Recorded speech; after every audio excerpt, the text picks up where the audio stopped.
Now, also, it was a gas station. Stan O'Daniel and his lovely wife ran that with their 2 boys, and that's the only place that you can get Sunday beer in Branson, Missouri. Sunday beer means that it was 3% beer, and you could only get it on Sunday after 1 p.m. That's after church. So, it was a good sermon. Let's get some beer. So, yeah. This is the second part of Terry driving around with me, giving the history of Branson, Missouri. Make sure to check out the first video after you watch this one. Holy socks, look at that. Do you see that? That is amazing. Now, we got to talk about this. Pull over. Pull over. Chris, what is wrong with you? Where's your head? Look over here, everybody. This is, of course, the Chicago, not Branson, but the Chicago Ferris wheel. This was in Chicago, brought here several years ago. It is phenomenal. But now, you're right, I hear it too. Where we're driving right now, this was a big old field. It was like a cow field, but flat. The flattest area in Branson, Missouri, right here, this as in this much land in Branson, okay, this flat. This was the original airstrip. This is where if you had a plane, small, you could land right here at the Branson Airport. This is city property where we're at, okay? And it's pretty amazing because many of the people lease this land. They don't own it, they lease it. Matter of fact, when they put in the Roy Clark Celebrity Theater, as well as Whitewater, again, they were leasing all this land. Pretty amazing. Now, we've got several theaters on this side over here. As a matter of fact, we're right next to, of course, what is now known as the Hughes Brothers. Thank you very much, sir. Yes. Look. Yes. Well, we're going to go see them real quick. We're going to go see them. Because we like them. Exactly. Yes. Now, how funny, because that airplane now, that may be an homage to Branson. This whole landing. He's coming around to make that landing right there. That's it. Yeah, pretty amazing. I don't think he's going to make it, though. He's going too low right there. That thing, he ain't going to pull out of that. All right, okay. Now on the left here, the slime wasn't slime. No, it was not. Shad Heller in the late 60s put in his own place called the Wilderness Settlement, and it had all sorts of crafters in there. We had glass blowers, we had a blacksmith shop, we had all sorts of leather crafters, all sorts of things at this quaint little place, and it was wonderful.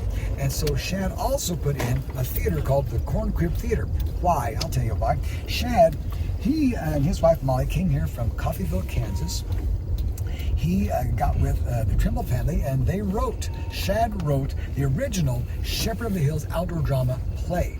And he was known as Old Matt because he was Old Matt in the play. His wife's name was Ruth, but everyone called her Aunt Molly because she was Aunt Molly in, of course, the play right there, so that she got that name. Well, things happened and changed, and so they left there, and Shad worked with Irene Ryan, who played Granny from the Beverly Hillbillies, okay? They came here in 1969 and filmed 5 episodes of the Beverly Hillbillies. Well, they fell in love with Shad because they realized he's a great actor and he's a great person. And of course, they were talking about the situation with the Shepherd of the Hills, and that's too bad, Shad. You ought to. And Irene says, well, Shad, we're from old school. We did vaudeville, we've done all that stuff. You ought to put in a Toby Show. And he said, what?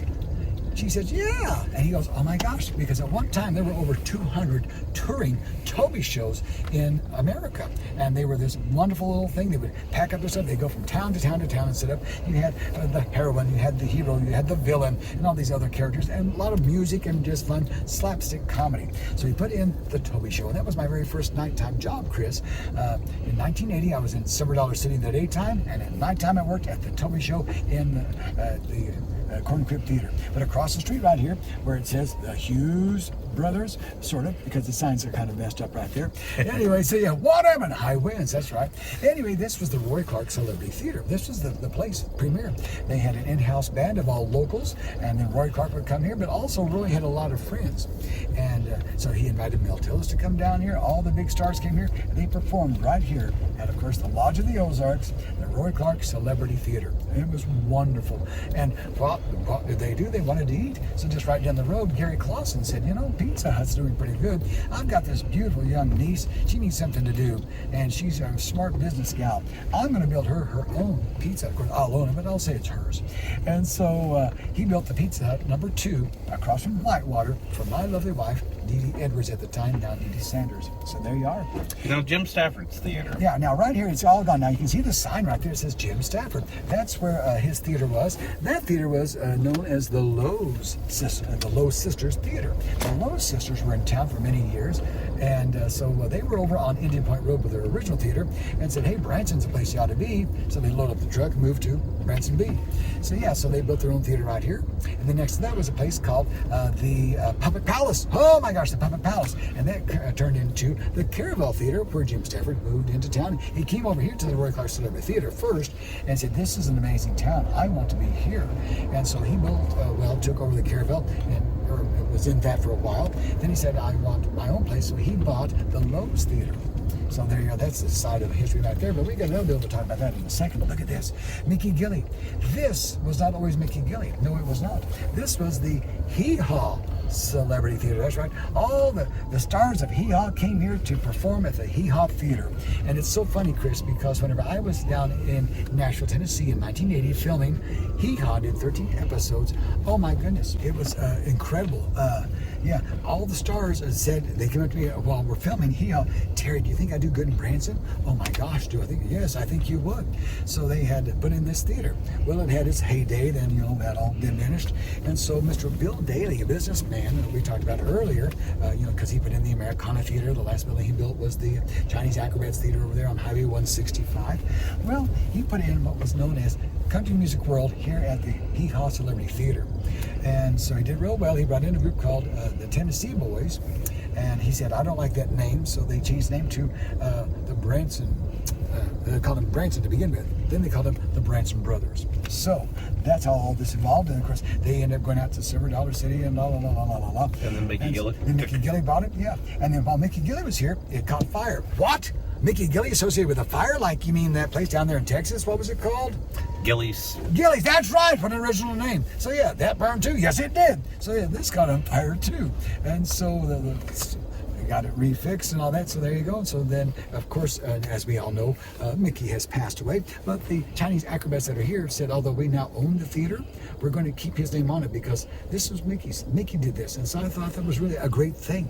Now, speaking of, right across the street, I saw all this evolution happening because once I left Corn Crib Theater, I started in 1980, 81, and 82. 83, I was offered the position to be the comedian for the Wilkinson brothers right here, which is now known as the Dutton's Theater.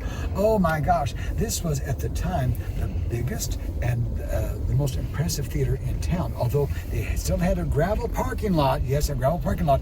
Get this, they had the most comfortable chairs, maybe, Chris, too comfortable. They were so cushy, and they would spring, they would kind of go back a little bit.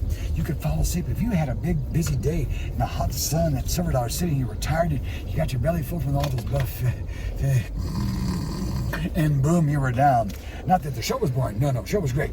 Matter of fact, we really were the hottest show in town because these guys were contemporary. They were doing all the latest hits on the radio, and I mean really pushing it. It's like, wow, this is great. And I was so honored to be with the Wilkinson brothers, Larry, Charlie, and Gary, three brothers. And it was a great time for me because this is the first real country music show that I was in and associated with. Well, the Wilkinson brothers lost the theater in July of 1987, and for the first time ever, I was unemployed at nighttime. And so I got a phone call from Mr. Johnny Walters, and he said, Terry, I'm Johnny Walters with the Brasher Music Show, and I work with Cliff Brasher, and we'd like to talk to you. We hear that you might be a good fit for our show. So we met over here at Pizza Hut, and I said, oh yeah, I know the manager, I can get you some free iced tea.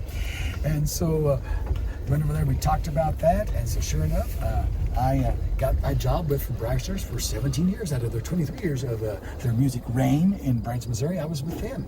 Now, this place went up on the auction block, the Wilkinson Brother Theater. Boxcar Willie, who was brought into town by Cheeside Childs herself. So Boxcar bought that place and converted it and put pavement on the gravel driveway, and he did quite well until his passing. Now, interesting. Now over here's Whitewater. Like I say, this was just a field, and it was also that landing strip. And now here we are, years and years later. Amazing. Now this whole area. Oh, this whole area. This was something else here. Now over here, soon on the left-hand side, we're going to talk about what was one time the Christie Lane Theater, but it was also known as the Starlight Theater. Now we also have the Toy Museum over here on the right-hand side. That was a Western Sizzlin. Whenever I would go and date Dee Dee, she'd say, I got to get out of Pizza Hut. I got to get out of here. Hey, let's go to Western Sizzlin. So we go over there and we have a nice meal and visit and talk, and she just vent at me about the day and what those employees would do or not do, and it was something else. But it was great fun, but you can kind of tell by the design line. And right behind them? Yeah, right behind him, this building here. This was a big theater, also known as Waltzing Waters. Now we had Frederick, and he played the piano, the music there, and the Waltzing Waters were thumping, the lights, they were incredible. And then they had a duo, the Cody twins, John, Paul, Cody, those two brothers, twin brothers, they also sang in there during all that too. It was so much fun. Of course, John Paul Cody also came over here into town. They were hired by Cheeside Childs. Cheeside brought a lot of people. Like I say, we got Boxcar Willie, Shoji Tabuchi. She brought in Shoji Tabuchi. Now, this theater that we're talking about, it was the Starlight Theater. It was there was some brothers. Where's that at? No, straight across the way here, right across the way, out there where it says Bigfoot. Right there was where that theater was at. It was two brothers. I've gone blank on the name of them, but they had put in a theater and did okay, but nothing major, nothing gangbusters. I can say like the Presleys or the Bald Knobbers. And then Cheeside came up from Grapevine, Texas, with the Grapevine Opry. They put in her place, and it was wonderful, called the Starlight Theater, and she had many performances there. She was the first person who brought in a limousine and parked right up front on the strip, so people go, oh my gosh, that's a classy show. And she was known for her multiple costume changes, all those great things. It was incredible. Now, whip in here, because we're going to talk about this place too. But yeah, after Cheeside left, let's see, it became several things. There was a magician there, and so who else? I can't remember who else was. Oh, Christy Lane. Christy Lane was in there. Of course, she was known as One Day at a Time, Sweet Jesus. So she had that theater, and then it was empty for a little while, and now it's Bigfoot. So there you go. This place that we're at right now, this is an amazing place. This was going to be Cash Country. Johnny Cash and his wife June were going to, of course, have a theme park. That's right, a theme park in Branson, Missouri, with a theater, with restaurants, all those things, all the accommodations. But they had gotten involved with a businessman from California, as I recall, but his pockets weren't that deep. So we had big billboards and a little bit of construction, and then nada. The theater is right here, or what was the theater, I should say. Okay, it was the theater. They put in a show called City Lights. Branson City Lights had an all-star cast, but no big names. And then also, it changed over several times. Kirby Van Birch, whenever he first came here, he was the first major magician to come in here, and he came in here from Las Vegas with his friend Bobby Barasini and his orangutans. That's right, so we had a magician and orangutans. And this was the Remington, five-star. I mean, it's been a lot of names. A lot of names, in fact, right, it was called a lot of names, sure. Yeah. Yes, indeed. Now, let's see, on the back side over here, okay, now this is interesting too. I see, of course, Cracker Barrel restaurant. In front of that building of the Cracker Barrel was a little plot of land. There was a small restaurant called Little Pete's Cafe, named after Little Pete from the Shepherd of the Hills book and, of course, the play. And it was the best food. I mean, it was home cooking, made from scratch. They had the best chicken fried sandwich, chicken fried steak I've ever had in my life, honest to goodness. And right beside that, there was an old log cabin, two-story, if you will, and it was known as Fiddlin' Jake's cabin. And that's where Fiddlin' Jake lived. Fiddlin' Jake was in the Shepherd of the Hills book and play. And so, yes, indeed, that was his home right there. And then, of course, they put in, of course, this right here, and there you go. Now right across the street from the Cracker Barrel is Nashville Roadhouse. Yes, not always been the Roadhouse. Oh my goodness, no. Originally, this was the Ozarks Auto Show put in by Mr. Mark Trimble himself. Okay, Mark Trimble. And of course, if you know that name I mentioned a while ago, he put in the Shepherd of the Hills play with Chad Heller and his wife Molly. And so, yeah, this was the auto show and did quite well. And it was very popular for a long time. But then he got out of the auto business, sold all the cars, and this became a theater.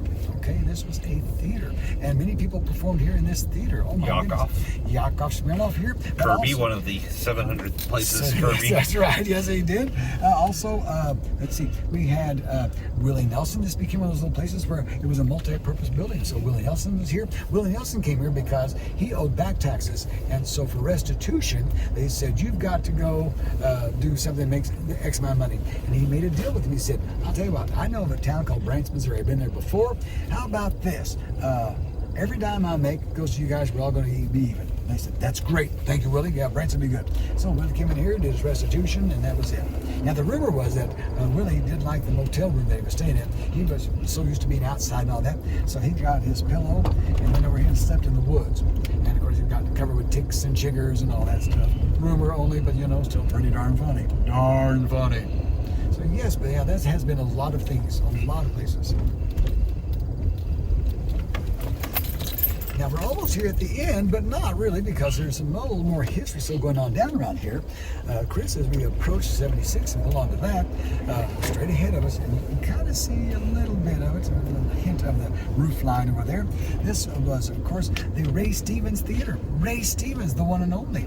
Yeah, and had a big camel. I remember they had a camel and the palm trees on that big circle right there on the part of his sign. It was great. Mr. Andy Williams had his brother, Don, I think it was Don, who was a businessman, really, and he said, Ray Stevens, you need to come to Branson. This is the place for you. And so, sure enough, he put in and built this theater. But of course, again, many people were here also. We had, of course, not only Ray Stevens, but the Andy, Barry Williams. Barry Williams was there. The Hay-Goods were there. Several. Country Tonight was there. Country Tonight. We talked about that a while ago with, of course, Clay Cooper. It had an all-star cast. I mean, a mammoth cast. It had to be at least 50 people in that cast. It was phenomenal. RFD TV, the man has that, moved his network down here. Matter of fact, that guy around the corner over here, we had what was known as the Roy Rogers and Dale Evans Museum. Yeah, we'll take them there, but because I want to look over in the hollow on the left. Let's make a left over into the hollow. That's right. That's a good word to use there. Yeah. There's been several things. The hollow. Exactly. I don't mean Echo Hollow. This was not Echo Hollow. That's over at Silver Dollar City. The hollow we're talking about is Mutton Hollow. That's right there. Why was it called Mutton Hollow? Well, it's a hollow. Oh, because they did sheep. I knew this. They did sheep over That's here. right, because Mutton Hollow was also written in the Shepherd of the Hills book down in Mutton Hollow, because the shepherd, he was a shepherd of all those sheep. So therefore we had these big flocks of sheep all through here. So this was called Celebration City. Yeah, so Mutton Hollow, and then someone else took it over, did some stuff with it, yeah, and it was then called Branson, USA. I believe is what the name of it was. I think you're right. And it was a little theme park that they tried to make go, but was not successful and really rather dangerous. And Silver Dollar City said, you know what, that's a prime piece of property. We ought to take that over and let's see what we can do with it, because they had an idea that we had a market for Silver Dollar City in the daytime and a nighttime show, but only got out there at 8 o'clock. What could people do in the summertime with their families? So we created, after it was Mutton Hollow, and then that went to the wayside, then it was Branson, USA, that went to the wayside, and so we created Celebration City. And I miss working here, because being with Silver Dollar City, I worked here for, I think, 3 years while we were open, and my goodness, they were clever. I miss it too, because I had the magic shop here. I guess I was the only shop that made money there, but I made money. You did very well there, and I loved your shop because you had some amazing props in there. I did. Set pieces. I mean, seriously, what did you do with all that stuff? Sold. No. Sold some. You can actually still. I have the Metamorphosis trunk still in the magic shop at Silver Dollar City. Right. So you can check it out there. Yeah, and this is the backside of Celebration City. Over here there was the Wildcat roller coaster, but we dismantled that because it was a safety situation. A lot of people like to go into old theme parks and try to do some video stuff, or also just climb on that stuff. And we said, you know what, that is a hazard. So we took that down. But many of the buildings are still here from Celebration City, but we still own it, and we use this for a lot of storage. So instead of us renting storage places all throughout the Branson area, why not just use our own buildings and our own land? So that's this was the employee parking lot. Yep. And of course, right now it's a church. Yes, church at Woodland Hills. Woodland Hills Church. That's where I go to church. Actually, at least even when Celebration City was active, and then they still lease it too. Right. There's that little castle. I remember that because that was where my dressing room was, and they had some great shows there. Was it Larry, Tomato, and Larry and Bob? Yeah, they had a show. They had all sorts of great shows there. The problem with Celebration City, Chris, was we got into the theme park business in competition with ourselves. By the time people were done at Silver Dollar City, they were hot, they were tired, they spent a lot of money.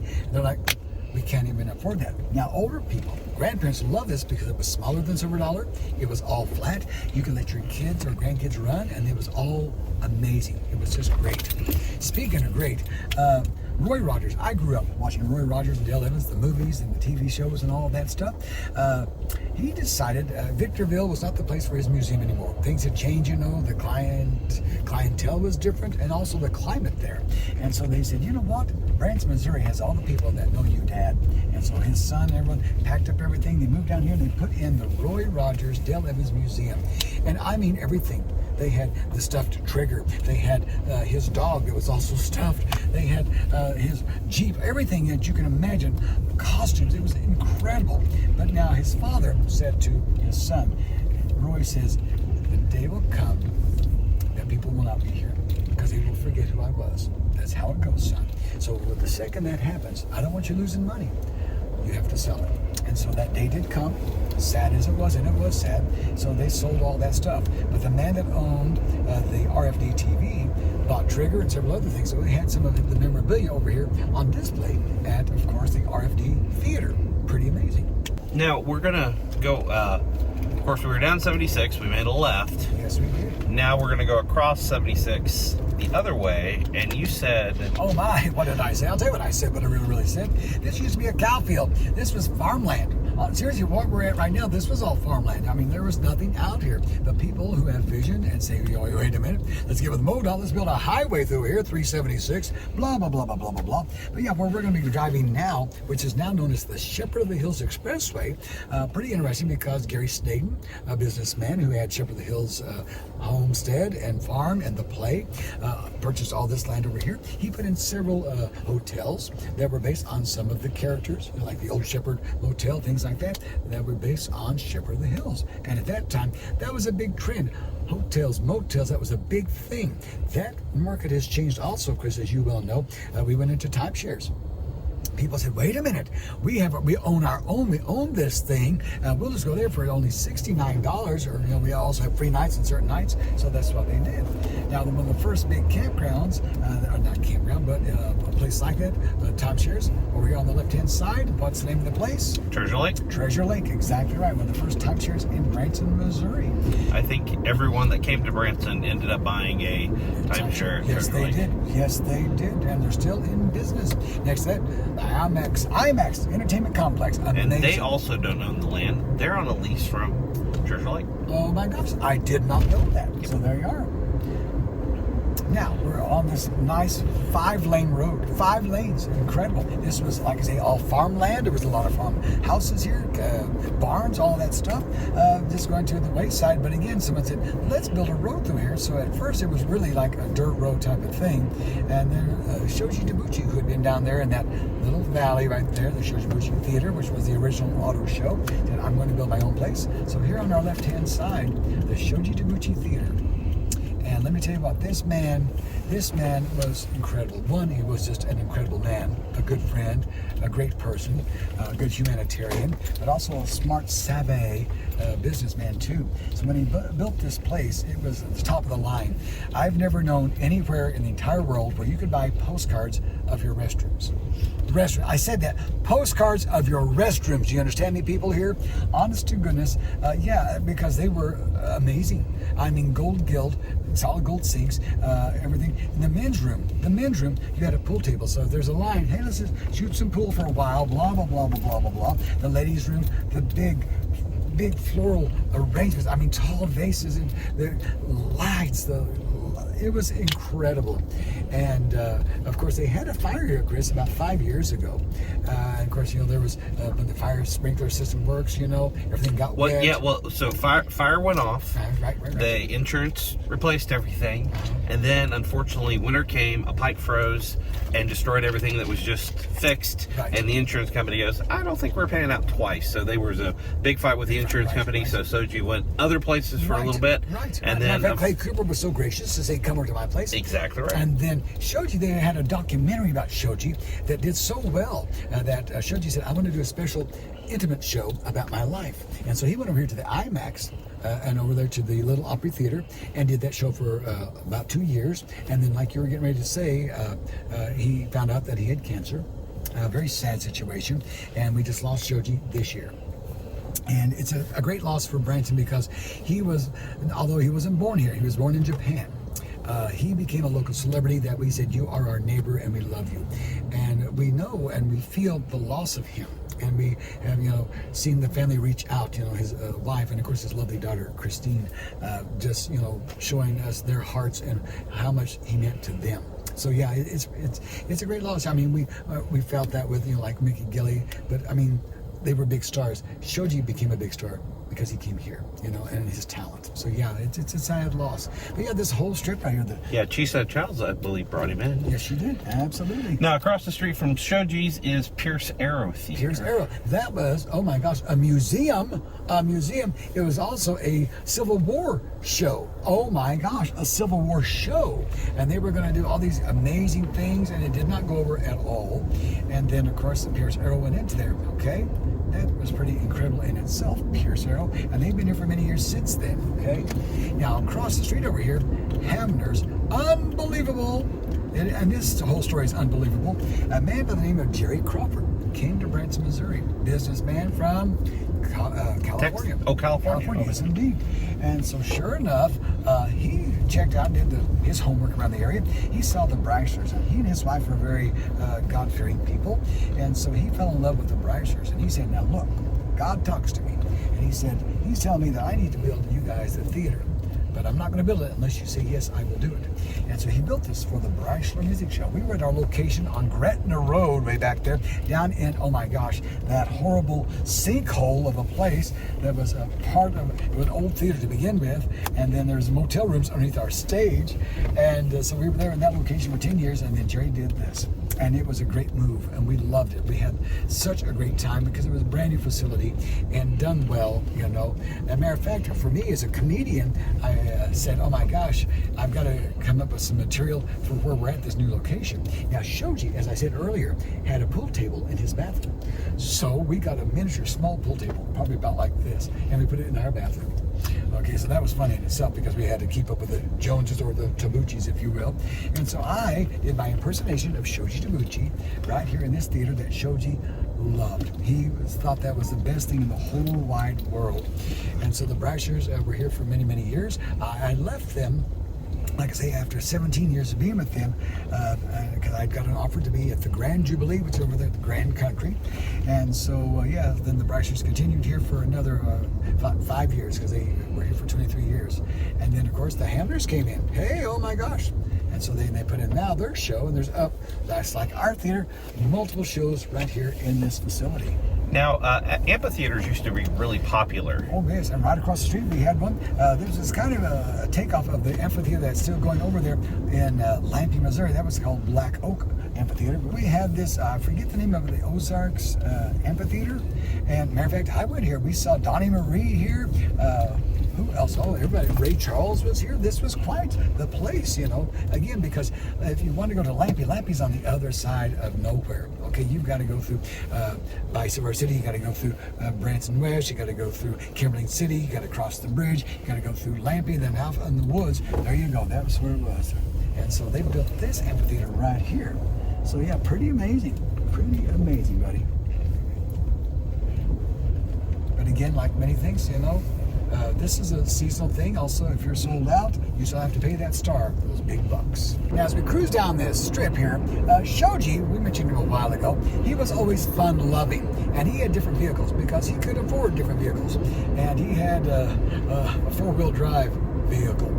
And I remember going down this road, and Shoji knew some of the old dirt roads, and so we're driving, all of a sudden he passes us and he smiles and waves, and he cuts across in front of us and goes through the woods because he knew where all the old roads were. So he ended up on the other side where you can come out on the other side. And oh my gosh, to see the joy in Shoji's face doing that, just having fun, because he's got to work, but to have fun too, that's what it's all about right there. To work hard, but also to enjoy the fruits of your labor. Well, and when the boom happened, these side roads did not exist. People actually would go off-roading to make it to the theater on time. You had to know, because there were no side roads. You're exactly right. I mean, we had 76, and people gripe now that we were in traffic for 2 hours. It was horrible. some people 8 hours because, I mean, we even had the reputation that Highway 76 was the world's largest parking lot because you were not going anywhere. Dee Dee at the Pizza Hut, people would come down, they come in, they get their order. She said, that'll be fine, okay? By the time you get over to me, I'm going to average it out. Your pizza will be ready, so come back in. Sure enough, she had it down to an art. People would order from the car, get it. Oh my gosh, now this theater right here, the Majestic Steakhouse. This guy was from Florida. He had one of these down there in Florida, and he put in this monstrosity of a building. I mean, this is humongous. Look at the size of this, Chris. Now, also, he's a businessman, so he has down below here apartments for all the employees. Now, how smart is this? If you call in sick, hey, how sick are you? I think you need to get up and come to work. So, yeah. Now, the steakhouse didn't go over really well. I mean, it's a new place. Everybody tries it, but it was. I'll be honest with you, it was overpriced. The food was okay. The service sometimes was good. Sometimes it was just hit and miss, like some places are. And if you're going to put out a good product, you better put it out and keep it out and keep it all good. And that did not happen, which is unfortunate. But now this place has been several things. Jack McDowell, we mentioned him. He was here with Justin Flom, a magician. They did a show upstairs because there's a smaller, intimate theater upstairs. But on the other side, there's also a place where they do the murder mystery that has done extremely well. And so it's pretty amazing what they've done with the place. And, oh, wow. Hey, yeah, we're going to come around here and look at a theater that is no longer there. Right, but, hey. Police department. It's the police department. Is it open yet? No, not yet. Not yet, okay. Well, because it is interesting. So, White House Theater, coming up here up on our right in a moment. The police were going to build a brand new building. And our wise mayor and city council decided, wait a minute, why are we spending all this money when we could just buy a building for, and they end up saving millions of dollars. Oh, wow. And twice the size that they needed. Holy fuck. And that's great because, as you know, especially a police department, always expanding, always growing because you have a capacity of, be it, the prisoners, if you will, or whatever. Yeah, an office space. How amazing. So here we are. Now, I love this little stop sign here. This used to be on many social media places, including Pinterest. It's a stop sign. There used to be a sign that says, no, really, you have to stop. Above that. Because no one wanted to stop. No, it's not a stop. No one's coming. Yeah. Really, you got to stop. So here it is. This is the White House Theater, of course, with barricades right now. But as you can see, as we turn around in here, there it is. It's just White House Theater. And had several productions here. Chinese acrobats were here. A lot of big name people also had come here, as I recall, too. Matter of fact, when they first put it in, it was a trio. We had Don Williams, we had Barbara Fairchild, and Charlie Pride. Those were the three main draws for this theater right here. Wow. And then over the years, like I say, it all has always evolved. Matter of fact, wasn't it, let's see, Joe Tinoco and his family? Yes, the Magnificent Seven was there. That's right there. So it's amazing. Well, it is. That's right, friends. You have learned a lot. And you've learned that I don't know a lot because I forget names.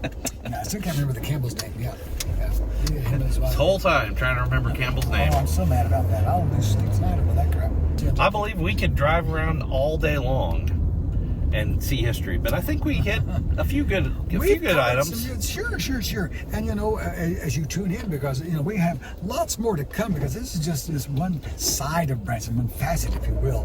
Whenever you come back, and I'm with this guy right here, I'm going to remember Mr. Campbell's name. I'm going to give it to you. All right. This is Terry Wayne Sanders saying thanks for tuning in for another great time with my wonderful friend, Mr. Chris, what's your last name? Newsom. Yeah, I know your wife. I don't know you very well.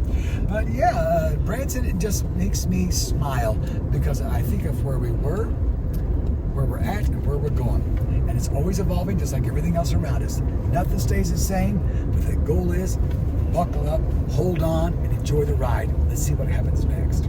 We'll see you next time.